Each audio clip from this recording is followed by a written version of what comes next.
नमस्कार, मैं हूं जमशेद खान और आप देख रहे हैं 24 टीवी नेटवर्क राजस्थान। लगातार 24 टीवी नेटवर्क इस तरह का इनिशिएटिव करता है कि जो कोविड-19 और लॉकडाउन से जुड़े हुए सभी जो सोल्जर हैं और एनजीओ उनको अपने स्टूडियो में बुलाकर उनको सम्मानित करती है और उनको जनता से रूबरू कराती है। और आज हमारे साथ हैं चाहत एनजीओ के जो संस्थापक हैं सतनाम सिंह और सुरप्रीत कौर मौजूद हैं। इनका बहुत बहुत स्वागत है मैडम आपका। लगातार जैसे जैसे 24 नेटवर्क आप तक हमारे संस्थाओं को और लोगों को इस तरह से अपने स्टूडियो में बुलाता आ रहा है और बुलाता रहेगा। और कोविड-19 के दौरान जो भी संस्थाएं अपने भिवाड़ी में भागीदारी निभा रही है उनको जनता तक अपना रूप कराता है। आपकी जो संस्था है सर, भिवाड़ी में कोविड-19 के दौरान किस किस फील्ड में आपने काम किया अभी तक, जो हम बात करें तो?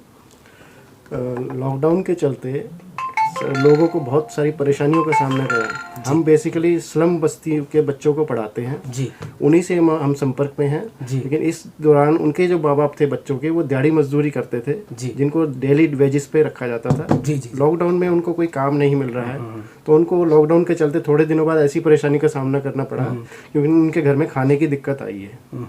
प्रशासन द्वारा काफ़ी प्रयास किए जा रहे हैं, लेकिन जो वो बच्चे हमारे सामने रहते हैं उनको जो भी उसके अलावा जो भी जरूरत का सामान है वो हम उनको प्रोवाइड कर रहे हैं। जैसे राशन की किट प्रशासन द्वारा दी जा रही है, उसके अलावा जो उनके चीनी, दाल, नमक, मिर्च वगैरह की किट हम एक अलग से बना के अपनी संस्था के बच्चों के सभी अभिभावकों को दे रहे हैं जी जी। इसके अलावा हमारी संस्था मास्क बनाने का काम कर रही है।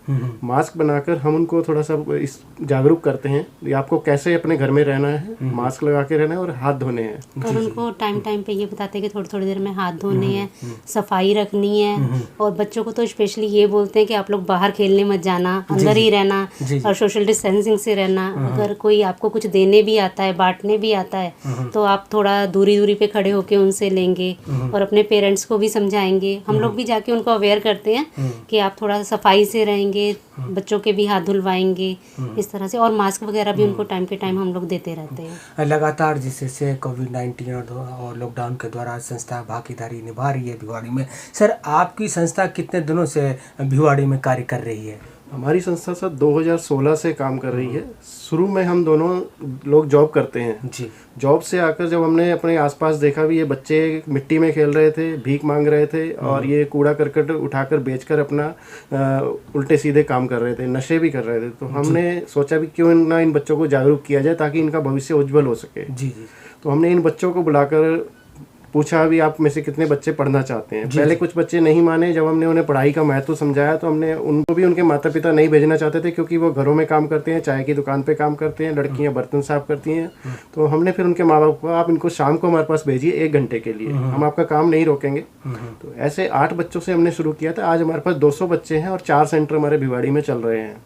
इसमें रोटरी क्लब भिवाड़ी शक्ति का बहुत बड़ा सहयोग है, जो हमें इन बच्चों को पढ़ाने वाली टीचर्स को सैलरी प्रोवाइड करता है और रोटरी इंडिया लिटरेसी मिशन के अंतर्गत पूरा पाठ्यक्रम हमें प्रदान करता है। हमने 2 उम्र के हिसाब से 2 भागों में डिवाइड किया है जी जी। एक बैच हमारा 5 से 15 साल के बच्चों को पढ़ाते हैं क्योंकि इन बच्चों की उम्र निकल चुकी है, सरकारी स्कूल में इनका एडमिशन नहीं हो सकता है। तो हमने नेशनल ओपन स्कूल से इनका रजिस्ट्रेशन कराया है, इनको हम पढ़ाते हैं। और जो 15 साल से ऊपर जो लड़कियां और बच्चे हैं उनको हम प्रौढ़ शिक्षा के अंतर्गत पढ़ाते हैं। वो प्रौढ़ शिक्षा रोटरी क्लब से चलती है, उसका नेशनल ओपन स्कूल से अलग से टाई अप रोटरी क्लब के साथ है, जिसमें उनको 5th तक का सर्टिफिकेट गवर्नमेंट द्वारा दिया जाएगा जी जी जी। अब तक 65 महिलाएं हमारी मिलकपुर में लाभ प्राप्त कर चुकी हैं और इसके बारे में आगे मैडम बताएंगी।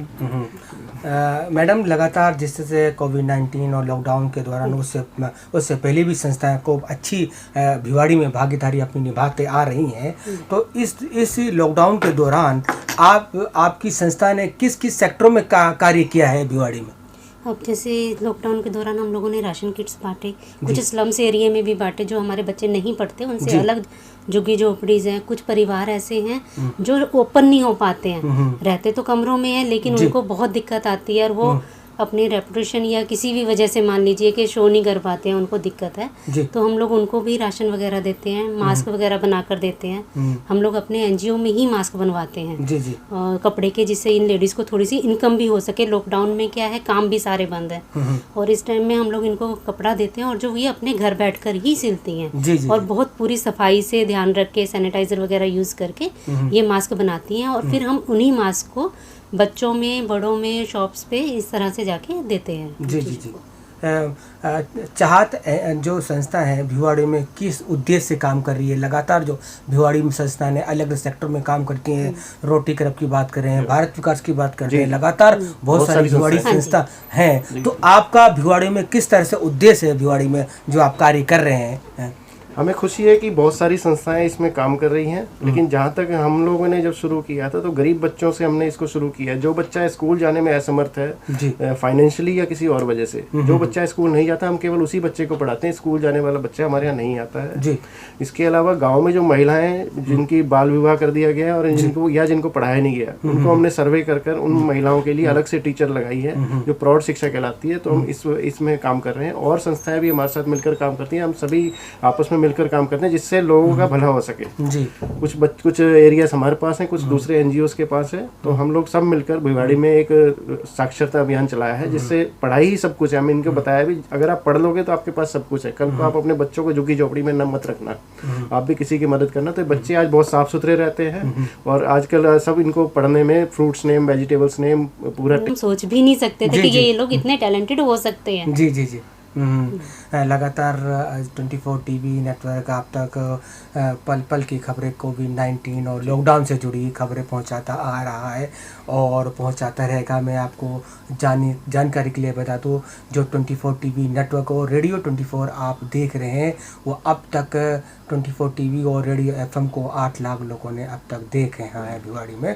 तो इसके लिए मैं बहुत बहुत धन्यवाद देता हूं जो भिवाड़ी की जो लोगों ने हमें इतना प्यार दिया है और लगातार जो हमसे जुड़े आ रहे हैं। सर, आपकी संस्था अब तक कितने लोगों तक जो लाभ पहुंच पाया है जो भिवाड़ी में? अभी तक सर हमारे संस्था से 150 बच्चे पास आउट हो चुके हैं जी, जिनको हमने अपनी तरफ से मार्कशीट दे दी है, लेकिन अभी ओपन स्कूल से उनका पेपर होना है। इसके अलावा 65 महिलाएं जो हैं अपना रोजगार प्राप्त कर चुकी है। वो कोई किसी शॉप खोल लिया, किसी ने सिलाई सेंटर खोल लिया है, किसी ने अपना ब्यूटी पार्लर खोल लिया है। तो वही महिलाएं जो अनपढ़ थी उनको हमने पहले पढ़ाया, फिर उनको स्किल डेवलपमेंट के अंतर्गत हमने ये चीजें सिखाई, ब्यूटिशियन कोर्स, सिलाई स्टिचिंग कोर्स, ताकि वो आगे अपना रोजगार प्रारंभ कर सके। आज वो महिलाएं अखबार पढ़ रही हैं, अपने बच्चों को पढ़ा रही हैं और कुछ महिलाएं तो ट्यूशन तक पढ़ाने लगी हैं। तो वही महिलाएं आज अपना जमीन के कागजात, बैंक का लेन देन सब अपने आप कर रही हैं। ये हमें बहुत खुशी है भी हमारा मेहनत काम आई है। तो लगातार जिस तरह से काफ़ी संस्थाएं भिवाड़ी में, एक दर्जन भर से संस्थाएं भिवाड़ी में काम कर रही हैं, उसके बावजूद आप भी इसमें बढ़ चढ़ के आप भाग ले रहे हैं, संस्थाओं के साथ मिलजुल के अपना तालमेल बढ़ा के काम कर रहे हैं। भिवाड़ी में रोजगार को लेकर चाहत संस्था क्या क्या काम करती आ रही है और करेगी? फ्यूचर में क्या प्लान है आप लोगों का? अभी तक हम लोगों ने जो बहुत सारी लेडीज़ को, जैसे ब्यूटिशियन के जो हमारे पार्लर की सीखी हैं, उनको ब्यूटिशियंस के पार्लर खुलवा दिए हैं। सिलाई सेंटर्स पर कुछ की जॉब लगवा दी है कि जो कुछ कंपनियों में जाकर भी काम कर रही हैं, जो मंथली बेस पर या पूरे टाइम में उनको जॉब मिल गई है कंपनीज में सिलाई में, और कुछ घर पर भी काम कर रही हैं। और 1-2 लेडीज़ तो अपनी ऐसी हैं जो बिल्कुल पढ़ना लिखना भी नहीं जानती थी और आज के टाइम में कॉस्मेटिक की शॉप्स खोली हुई हैं उन्होंने, जिससे उनको अच्छी इनकम भी हो रही है। कोशिश हम लोग यही करते हैं कि जो हमारे पास लेडीज़ पढ़ने आती हैं या कुछ जो भी बड़े लड़के या बच्चे सीखते हैं, तो उनको कुछ ना कुछ रोज़गार हम दे सके अपनी तरफ से, कि उनको स्टैंड कर सके हम लोग। उन्हें ये लगे कि हाँ, हमने जहाँ पढ़ाई लिखाई की वहाँ हमें एक रोज़गार भी मिला। आने वाले दिनों में चाहत संस्थाएं किन किन सेक्टरों में काम करने वाली, क्या मैप है आपका, रोड प्लान क्या है कि जो लोगों को फ़ायदा हो सके, पहुंच सके? उनके हमारे दर्शकों को बताएं कि आप क्या प्लान है आप लोगों का?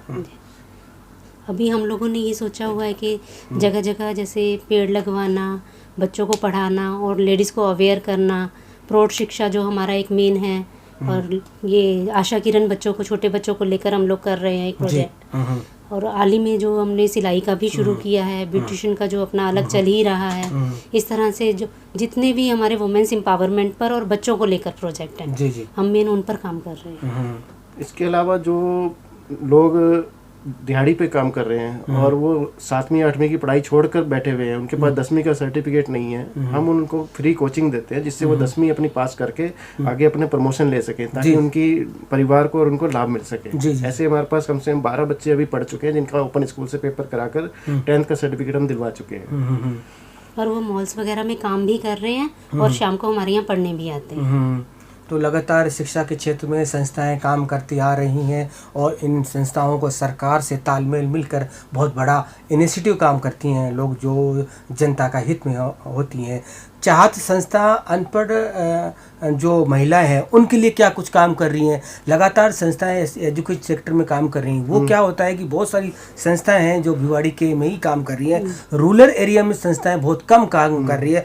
क्या आपका कोई मैप प्लान है जो इधर मेवात क्षेत्र है उसके दौरान आप कुछ मेवात क्षेत्र में इस एजुकेशन के में पढ़ाई में काम करने वाला है, कुछ ऐसे? पहले सर हमारा अलवर से रजिस्ट्रेशन था जिसमें हमारे पास एक लिमिट थी भी हम भिवाड़ी के अंदर ही काम कर सकते हैं, लेकिन अब हमने उसको दिल्ली से रजिस्ट्रेशन करा लिया जो ऑल इंडिया लेवल पे है। जी जी। अब हम इसको दिल्ली, हरियाणा और राजस्थान और जितने स्टेट्स हैं उनमें हम इनको फैलाव करेंगे ताकि लोगों को ज़्यादा से ज़्यादा लाभ मिल सके, क्योंकि हमने देखा है कुछ जो कम्युनिटीज़ हैं जो लो लेवल अल्पसंख्यक हैं जी, उनके तक ये लाभ नहीं पहुंच पाता। हम उन बस्तियों में जाकर वहीं पे उनका सेंटर खोलेंगे, वहीं पे हम टीचर्स लगाएंगे ताकि उन लोगों को लाभ मिल सके। ये हमारा आगे का उद्देश्य है। तो आप देख रहे हैं कि जिस तरह से संस्थाएं भिवाड़ी में काम कर रही हैं उनको अपने स्टूडियो में बुला के जनता से रूबरू कराते हैं। आज हमारे साथ है चाहत एनजीओ के सभी पदाधिकारी। और चलते चलते सर आप क्या संदेश देना चाहते हैं भिवाड़ी वासियों को और ये कोविड-19 और लॉकडाउन के दौरान जो कठिनाइयाँ आम जनता को देखने को मिल रही है, आप क्या कहना चाहते हैं? सबसे पहले मैं यही कहना चाहता हूँ कि प्रशासन का सहयोग दें। प्रशासन जो आप लोगों को समझा रहे हैं भी आप घरों से बाहर अनावश्यक कार्य के लिए मत निकलें, उससे आप एक बीमारी को बचाएंगे और अपने परिवार को बचाएंगे। तो आपको अगर आवश्यक कार्य है तभी आप बाहर निकले और सोशल डिस्टेंसिंग का पालन करें, मास्क लगा कर रखें। अगर आपके पास मास्क वगैरह नहीं है, आपको कोई भी जानकारी चाहिए तो आप हमारी संस्था में आके उसको प्राप्त कर सकते हैं। प्रशासन भी इसके लिए पूरा मदद कर रहा है। मीडिया जितनी हमारी कंपनी से सब ये media news 24, Bhiwadi time, Rajasthan Patrika, Dainik Bhaskar सभी इसमें लगे हुए। आप सबका सहयोग से भिवाड़ी में आज ये बहुत मोहन राम बाबा की कृपा है भी आज भिवाड़ी में अभी तक कोई केस नहीं है।